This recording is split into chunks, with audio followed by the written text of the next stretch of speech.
Welcome back to Rocky Mountain Marketing. Today, my guest is Heather Hukari. And Heather, she knows video. She has been a video professional for over 20 years now. And through the years, she's had her hands in all types of videos, ads, documentaries, sports features, marketing, sales, nonprofit work, politicals. I mean, the list goes on and on. And right now, she is passionate about teaching video using your phone. And this is one of the things that I love because not all of us have a professional video crew to follow us around. And what Heather is offering is great insight into how you can have great video done with just that little thing in your back pocket. So Heather, thank you so much for joining me today. Hey, thanks for having me, Katie. I'm really excited to talk to you about video. Woohoo. And, Heather, you are also in the Denver area. I love connecting with other Denver-based entrepreneurs and entrepreneurs that are in the marketing video world, because then I'm killing two birds with one stone with, with the guests. So tell us a little bit about your career journey. I mean, you've been in video for 20 years. Tell us where you started out and some of the different professional stops that you've made along the way. Sure, I'd love to. I'll back up. I feel like my story starts. I was a kid that grew up loving video, loved TV. I was a TV kid. I don't remember having limits on TV, which I don't know. I mean, I have a kid now and I'm like, I don't let him watch that much TV, but I guess my parents did, and good for them because I fell in love with it. And Heather, that's the thing too. My mom said, Katie, one day when you were little, you watched The Wizard of Oz 3 times. And I was like, you let me watch The Wizard of Oz 3 times in one day? That's a lot of TV time. Like looking back now, like as a parent, I'm like, I don't know if I would let my kids have three movies. I know, right? But I mean, back then, I don't know. Like I just remember watching same thing. I would watch things over and over and over again. You just like love one certain thing. So I loved video. My dad filmed a lot growing up. He had like the old camcorder because I grew up in the 80s, 90s. And so I loved watching home video. I just thought it was like really special. I thought it was normal. I thought everyone had home video. And I realized later that not everyone does. So that's my age. I mean, kids now, with phones, everyone has some home video. But back then, not everyone did. And so I just found it really special and fun. And I knew there was something kind of magic about video, that it could like transport you, take you to a different world or take you back into your own world, different time of your own life and kind of relive those memories. So I always just loved video. When I was in middle school, high school, I took some kind of multimedia course that taught us how to edit pictures together. Like we had to do a picture video with music. And that was it for me. I just fell in love with the process of making video. And so from that age on, I just knew that was going to be my life, my job, my career, everything. I just was those people that just knew and never thought to do anything else. So I went to college, studied broadcasting, mass communications, that kind of thing, really focused on video. I went to a very small college. We had free reign with cameras, editing software. We had a green screen news studio, which was really amazing because you just got to practice stuff, like writing a news show, running around campus with a camera. I was like that girl. It's like reporting on the scene. And I was like 19 and it was terrible. But I learned so much during that time. And then, so when I graduated, my first couple of jobs were at advertising agencies, editing. I really clung to editing. I loved it, had a particular like talent for it.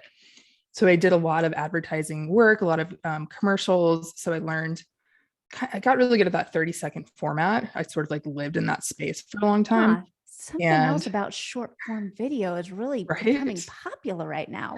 Crazy. Right. It kind of always has been in the form of advertising, but now it's like, now people won't give you more than 30 seconds almost for anything. Anyway, but after I got a little bit tired of working full time. My early 20s, I was kind of like, I want to travel. I'm going to get out of here and sort of quit my job, went on like a 2-month-long road trip and just played around, rock climbed a bunch and kind of did that adventure thing. Totally missed working during that time though. I was like, I thought I wanted a break from work, but I really like what I do though. Like it was a good realization for me. Like my friend I was with, she could have just drank coffee and journaled all day and not cared a bit about not working. And I was like, something is missing from my life.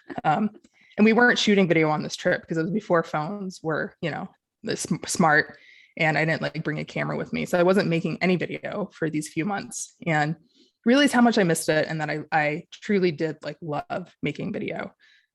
So from then I freelanced a bunch after that trip for like years and years and years, which was great because I just did all kinds of projects for all kinds of people, different companies, learned a lot about different formats, not just short form anymore. I did a lot of long format videos, some documentaries, which is just great fun to do storytelling and cut people's interviews. Yeah, it was great. And then in like 2014, I landed another full-time job at Chipotle, Mexican grill. You either love or hate Chipotle, but more people love it, I think. So when I tell people that, they're like, what, you worked at Chipotle? Yep, I sure did for about 5 years. I made internal videos, so a lot of training, internal communications, stuff like that. It sort of brought me back to my college years because we had a green screen studio. We did a weekly news show that went out to stores to like tell them what they needed to know that week about marketing and sales and stuff and training. So it was really fun to kind of get back full circle to what I was doing in college, but now on a like really professional level. While I was there, we used really nice equipment. We had really expensive cameras, tripods, lights, mics, all the stuff. And one thing I've always disliked about professional video production, love the outcome, the final product, but all that equipment is a real bummer to me. Like having to set up equipment, like we would go into restaurants and it, like just be so disruptive. Like, oh, I need to put a camera here, I need to put a light here, and I need to mic you. People are just like, what are you doing? Like we're trying to work and we're like in the way. So I was like, hey guys, to my fellow peers, like, why don't we shoot some stuff with our phone? Phones were super smart by then. I had been shooting some video personally on my phone, and I was like, I think we can get away with using our phones for some of this stuff in restaurants. It's less obtrusive. You can just like get right in the line, film somebody putting a burrito together without having to like ruin the restaurant and the feel of it. So I started just doing that and like incorporating that video into the professional stuff, and it totally worked. And I was like, there's definitely something here. Like phones are super capable of making plenty good video that completely worked for what we were doing. So I became like a huge phone fanatic. I would try to not use a real camera as much as possible, which is not always possible in the professional world, but often it is. And people were like constantly surprised when I would tell them, oh yeah, I've been shooting on my phone. This is the product we're getting. And people are like, whoa, wow. So I really fell in love with it. I left Chipotle in 2018 and started my own business. I now own and run Video Service Hub, which is a video production company in Denver. It's mostly me and some contractors, and we do video for a lot of different types of businesses. And it's been a really fun journey. It's kind of like going back to freelancing, but this time I view it more as a business owner. So like client retention, customer service, a lot of things I learned from making training for Chipotle restaurant employees, I implement into my own business now. And it's helped a lot, because all the things about owning your business, all of those things about customer service and keeping clients happy, going the extra mile, all that stuff helps you a lot in your business, right? For sure. Next level.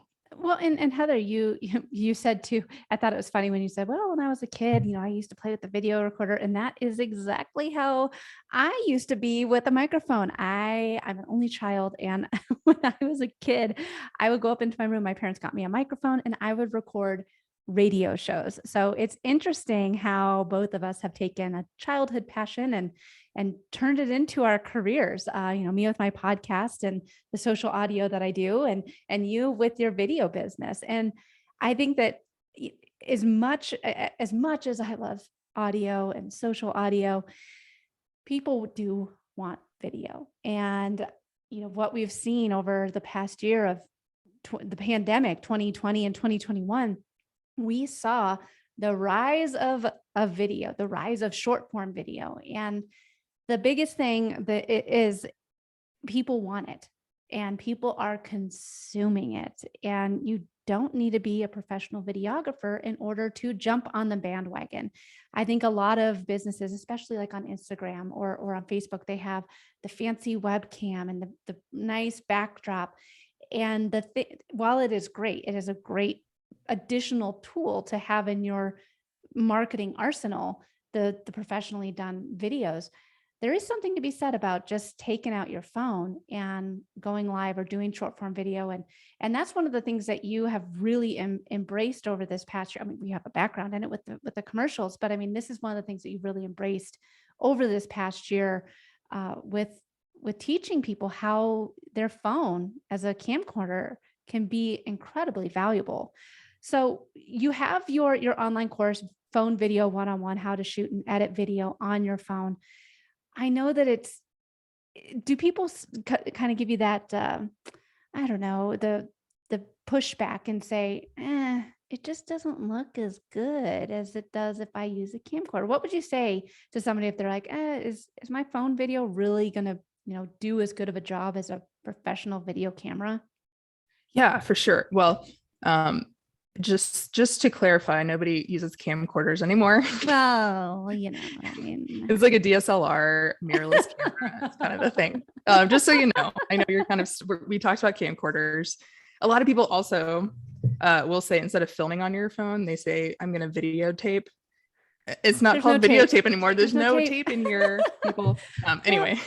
It is, it's a side note. It is hilarious because I have two daughters, and my younger daughter, she says, it's amazing because she's never used like a real like pickup phone, and she'll say she understands hang up. She understands like click. She understands. And I'm like, how does she know click? Because nothing that I'm doing when I make a phone call makes a clicking sound or even says click.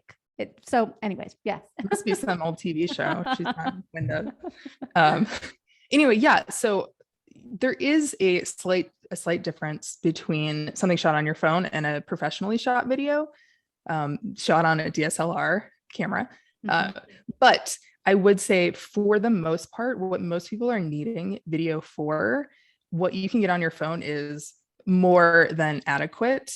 The cameras are really good. They keep getting better. You can shoot in 4K, like you just change a setting on your phone, and that gives you even better quality. I mean, it's sort of amazing to think about this tiny device in your pocket has the power to be like not just a camera, but a really, really good camera with a lot of capability.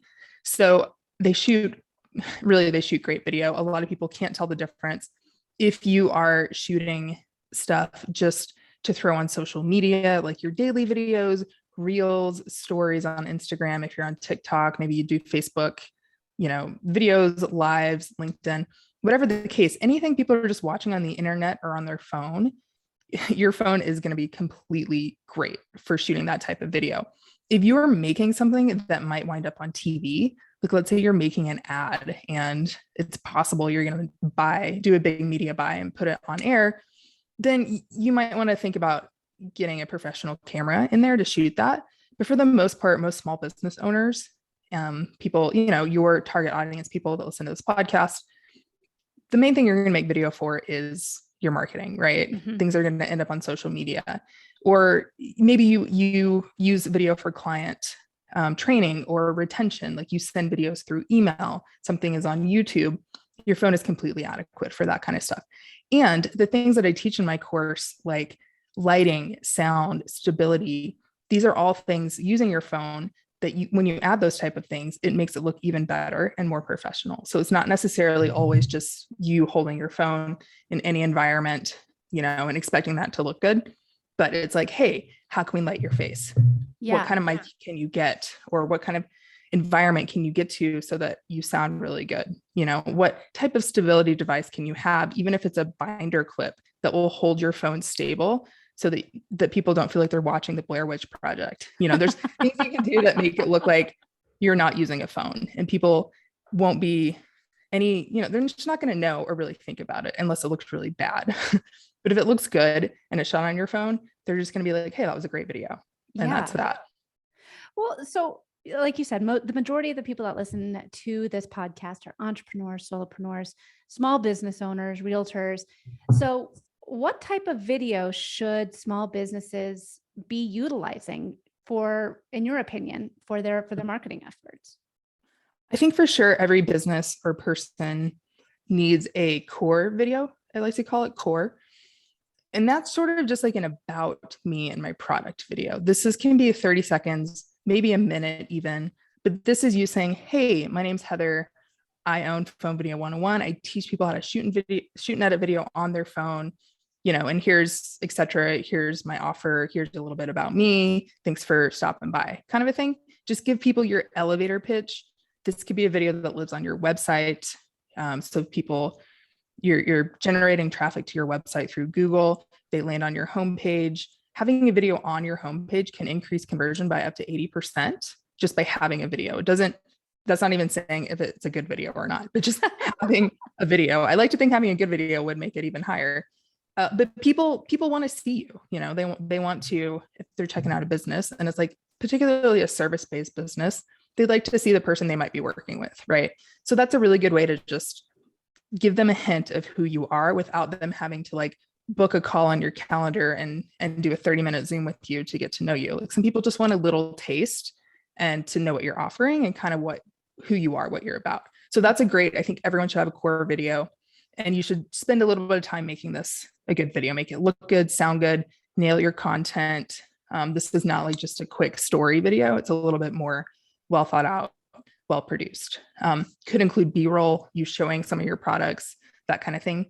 And then on top of that, I think nowadays pretty much everyone has to use social media in some form. I love Instagram. I know you do too. You know what I do. I mean, I thank you for that softball of like everyone needs to be on social media, but yeah. Totally. I mean, I guess it's not, if you're doing well without, like, good for you. I mean, but I feel like if you're listening to this podcast, you understand the importance of social media and showing up for people.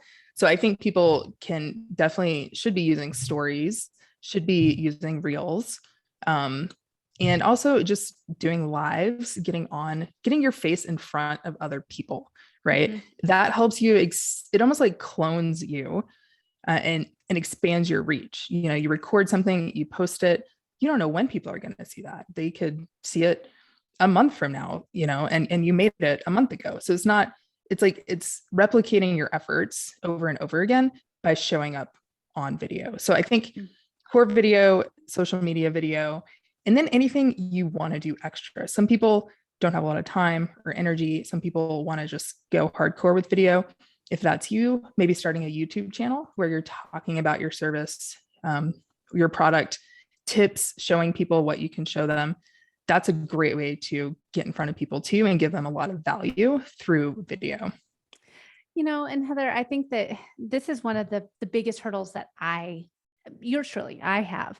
I mean, there's a reason that I went into radio. There's a reason why I have a podcast. And so, this is now on YouTube, but I mean, I don't feel comfortable on video. And I think that I'm not alone. I think a lot of people are out there as business owners like, oh God, like I don't have the time for video. I don't want, like, what am I going to say? I'm awkward. What would you say to somebody if they're like, really, is there a way that I can do video without having to actually be on video? I mean, there is. Let's say that you have a product. You can just do videos of your product and maybe start with a voiceover over that video so that you're getting on camera via voice, which is a little bit less scary than putting your face on video. And that might work well for you. That's at least a stepping stone to starting video. And I go over in my course kind of how to utilize products in video too. But I would say it's important enough to build the skill. And it's definitely something that people can build and get comfortable with. It takes some practice and time to feel comfortable on video. I mean, I'm sure when first time you went on video versus now, you're probably a lot more comfortable just because you've done it a lot. I mean, you still might get nervous or a little scared about it, but it's probably a lot better. And that tends to be what happens with getting on video. It really is like any skill. You just do it and you keep doing it and you keep doing it. And eventually you're like, oh, cool, I just did that and it was no big deal. I think something like Instagram stories is a great place to start because if anywhere quality can be low, it's on stories. I mean, they're kind of meant to just be a snapshot of your day or whatever, like, hey, I'm in the car, I'm just going to talk to you, or I'm cooking and I'm just going to tell you something. So they're just meant to be really casual and like you're in person. So they don't have to be amazing and look great and sound great. I think that, I mean, as a video quality nerd, I'm like, I let stories go. I let them slide a little bit. But I think that's a great place to start because it is so casual. That's the expectation. And they disappear in 24 hours. Exactly. So if you're like, yes. man, I feel like I bombed. I don't think I performed well. Like, oh, well, it's gonna disappear. It doesn't live on forever. Yep. So I think that's a great place to start. I am notorious on Instagram stories for having an earbud pop out mid story. And it's just one of the things now, while I will be doing a story and talking to the camera, an earbud will pop out. So I think that it's just to be expected, and it's fine. I think that people expect it to just kind of be off the cuff. And that, like you said, Heather, that's my favorite spot to tell people when we're just starting to work together. Like, I know it's not comfortable. Stories is a great place to start. One, it's gone in 24 hours. Two, doesn't need to be high quality. And three, the only people really that are seeing it are your current followers. They've already decided to invest in you. They've decided to learn more about you. And it's not like a reel where you are showing up to a whole span of new people potentially. So love that you suggested starting in stories. Yeah. The other thing about people being scared on camera, I mean, there's definitely things you can do, which I kind of go over in my course, like how to build your confidence and what to wear, what not to wear, just so you feel comfortable with your appearance, how to practice ahead of time, stuff like that. But one thing a lot of people don't realize or might kind of be stuck with is that they think to be on video, you still need to be perfect and look perfect and sound perfect. And that is not where we are anymore, especially in social media. I think the pandemic was good in that way because so many people got comfortable with Zooms, working from home, jumping on video, Google Hangouts with their coworkers, whatever the case. And so people are super used to just seeing people looking normal and like themselves. And that has continued. And now I think authenticity is much, much greater appreciated than perfection. People just want to see other real people. They don't want to see you airbrushed and looking like this perfect person and having to sound absolutely perfect.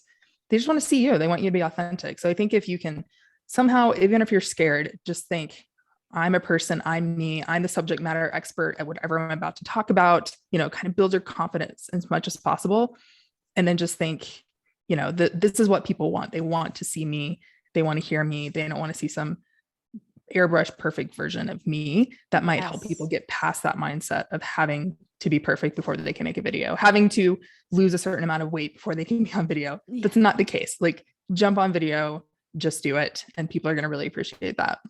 Well, and Heather, I think that too, one of the things that I've noticed since I've started doing more video is, like you said, the more you do it, the more comfortable you'll be and the more you'll kind of stop caring. Like, meh, oh, well, because we are all human.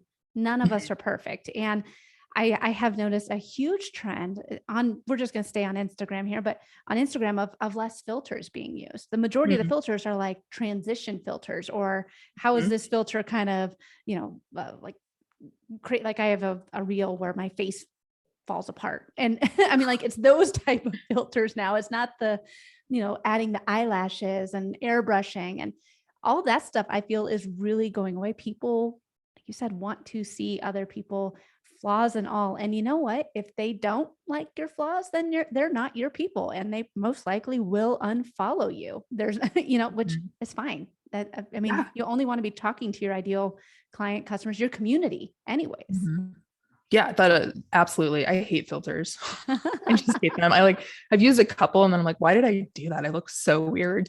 Plus I hate in reels, it like says what filter you're using. Yes. And it's just more takes up more text of on the screen. Yes. So it's like, we'll cover people's text that they're actually writing if they put a filter and they don't think about that. So like, I just think truly, I figured that out the hard way. And I was like, oh, well, now you can't see. Darn. Yeah. So totally. Note to self, guys, don't skip the filters if possible on Instagram. No. So I want to talk to you also about editing these videos, because I think that is intimidating for, okay, you've convinced me, Heather, I'm going to go ahead and start shooting more video using this phone in my back pocket. How the heck do I edit this? Yeah, it's a really cool time that we live in, not to sound like super old timey, but it's like a very modern age that we live in where this technology we have is amazing. So, I mean, when I started editing, it was on like A/B roll where you had like a machine and you had to push buttons to get different cuts. I mean, this is how it was for like years and years. Well, I think before that they cut film. They did. Anyway, it quickly evolved to being on a computer, a nonlinear editing system. So that's what I mostly learned on and still edit on, for professional work. I use Adobe Premiere. But now there's amazing apps that edit. There's amazing editing apps on your phone. There's a lot of different ones you can choose from. The one I teach is called Kinemaster. It's a weird word, but it's Kine master. But it's constantly surprises me at how good it is, how close it is to professional editing that I do on my phone with my finger. Like it absolutely blows my mind. And the cool thing about these apps is that the learning curve is pretty low because most people have used all types of different apps, right? So you sort of understand how to do things with your finger on your phone. And the apps just are designed in a way that you just kind of get in there, practice, and you're like, oh, okay, I kind of understand this, sure. And then if you do some training, then you absolutely can like master the app and not just edit something like trim the beginning and end, which is, I mean, you should do, but you could add B-roll. And by B-roll, I mean secondary footage. So it could be you talking about a product. And then on top of you talking, we see your product like as a different clip. So these are all things you can easily do. You can add text, you can add music, you can do a lot of fast cuts, which are really popular now with reels, which are really fun to do. That's all stuff you can do on your phone in this app. It's not as difficult as people think. I think people hear video editing, oh, that sounds hard. I gotta outsource that. I need a professional. Certainly you can do that. Sure, you can absolutely outsource something to a video professional. You can also just do it yourself. If you've learned how to do it, you practice. Again, practice is super important here as well, because it's a new skill you're learning. You might be really amazed at the fact that you can make your own video and make it look really good and slice together several different clips. It's really fun. It sort of reminds me of back my early years in middle school. The first video I made, was just like an amazing feeling. And now when I teach people and they have that same feeling, they're like, oh my God, I made this and I put text on it. And oh my God, I cut to the music. And it's like such a fun feeling to have learned a new skill and start feeling comfortable in it. Yeah, absolutely. I 100% agree. And I think that is one of the biggest struggles is just getting used to these new apps. But it's just like any learning curve. Once you learn how to use it, it's really not that hard. And it makes a difference when people will be scrolling through their feed. If you can have that transition in there, or if you have something that catches their eye, I think you have 2 seconds now to try and catch someone's attention.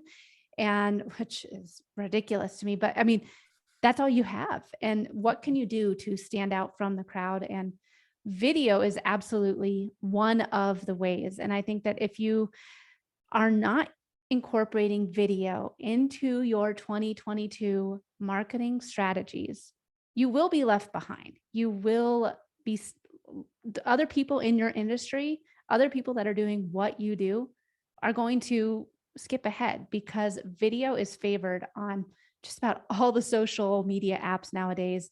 And like you said too, on your website, 80% conversion rate. That's insane. So you have to start embracing video. You have to start showing up with your business, your products, showing up on video, and you can do it with that little thing that's sticking in your back pocket. So I can't thank you enough, Heather, for coming on the show today. Our time has gone by so fast. Mm-hmm. Is there anything that I didn't ask you about during today's discussion that you think is important to share?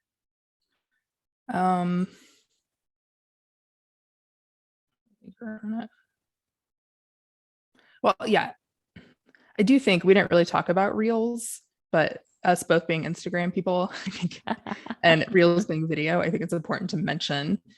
These are micro short format videos. So you're right about the 2 to 3 seconds of grabbing someone's attention right away. But Reels are also, I think, a good way to get into video. I think a lot of people are in the mindset like, Oh, I can't do reels. I don't really do video. I definitely can't do reels, but they're actually a really easy way to get into video, putting yourself on video because they're short, because you can just copy somebody else's because it's all a trend. And the point is kind of to copy, but sort of make it your own. So it's like, you don't have to have these like brilliant creative ideas or anything. You can just be like, oh, I like that reel. It was kind of funny. I think I could use that in my niche and, Yep. I'll just try it. And you don't have to talk either. A lot of them you can just do with the audio. You're pointing to the screen or, whatever the case, you're just standing there, maybe dancing a little bit, maybe not if you don't want to dance. But they're actually sort of an easy win because they're easy to make. You can make them right in the app. You don't have to. If you want to get fancier, you can make them in an outside app, which I do a lot of the time, and then upload it, and then add the text in Reels because Reels does like having, a native look, right? Yes. So but yeah, I think they're also, along with stories, one of the easier wins for getting you feeling comfortable on video, even though a Expanding lot of your people reach. don't think that. Yeah, exactly. Yes. Yeah. And then you absolutely can get new followers that way because that's what Reels does. It's to expand your reach and to get you in front of new people.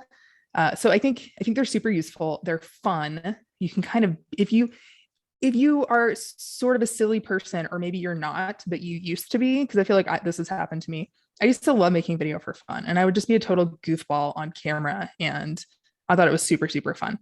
And then I sort of lost that through the years of like becoming an adult and getting cool, and I don't know, and whatever. um, but since I started doing reels, it's like this goofy, silly side has come back to me. And I'm like, oh, this is really freaking fun.